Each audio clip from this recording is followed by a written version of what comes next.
I disagree with the whole of government approach of the Biden administration, this mandate green building policies over objections of some states and local governments. After President Biden signed an executive order directing all federal agencies to develop climate building policies, we've seen an avalanche of new rules mandating expensive building codes and eliminating energy choices for Americans. Here are a few examples. DOE announced a $1 billion grant program to coerce states to adopt unproven net zero building energy codes, even if it raises home prices. HUD announced new federal home efficiency mandates for FHA and USDA-backed mortgages, even when they are not required by state building codes.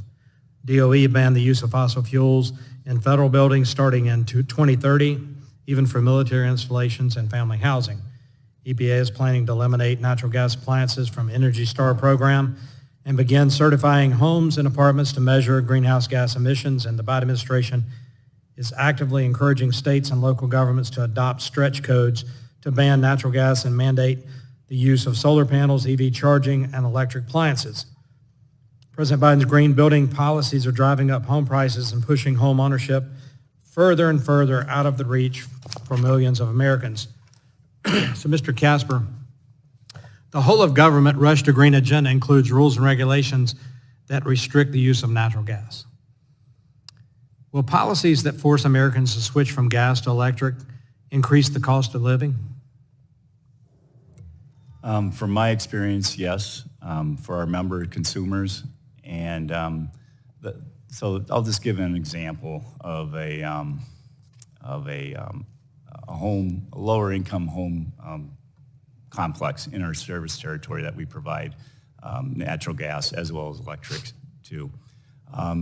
The particular landlord decided, we worked with him, and they decided based on our evaluation analysis that natural gas was the cheapest form, not only from upfront costs, but also for utility costs for the future of those particular residents that would be living in that complex. Thank you for that. As I mentioned, the DOE recently issued a final rule to eliminate the use of fossil fuels in all new and modified federal buildings starting in 2030. Your testimony mentions this rule can impact everything from federal prisons to military bases. From your perspective, does this federal rule undermine our national security? That's a good question. I'm not an expert in our security, military security, but I believe it could, especially speaking from our other members who serve these bases, whether that's in Georgia or in Texas and across America. The concern that I have more than anything is that you cannot rely on one fuel source alone. It is important to be able to have a diverse fuel, not only from an electric generation standpoint, but think about it from a perspective of utilizing natural gas for power generation. As we begin providing or the more and more electricity is being utilized by beneficial electrification, let's call it, for facilities. You're going to be utilizing more natural gas for power generation to fill those gaps that renewables can't. Thank you for that. We visited Misawa Air Base up in northern Japan, June of last year. And they do have some solar panels up there. They've also got natural gas, and I can imagine as cold as it gets, we saw the snow plows they use to clear the runways and the military base there.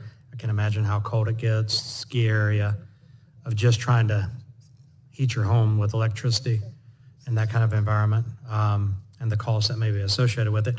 Mr. Woods, although states and local governments have the authority to adopt and amend national model building codes, do you agree that there is an effort by this administration to push the adoption of these aggressive codes? Yes, I do. I mean, like I spoke about, my municipality, Kansas City, Missouri, they had turned down the 21 Energy Code. They weren't going to adopt it until the IRA came out and it gave them grant money. They came back and the whole discussion was a financial discussion amongst the city council members to adopt the code in hopes of gaining grant money from the IRA. Thank you for that. Last questions for Mr. Howard. These are the houses that you're building, correct? Yes. One's at 800 square foot, 1,400 square foot. What's the price per square foot for those? The sales price, is that what you're Sale asking? price, yeah. Price per Yep. square foot. They're in the $200 to $250 a square foot range. Okay, thank you for that. We see a lot of these in South Carolina, mainly on and around college campuses as rentals for the college kids, not for single-family residences.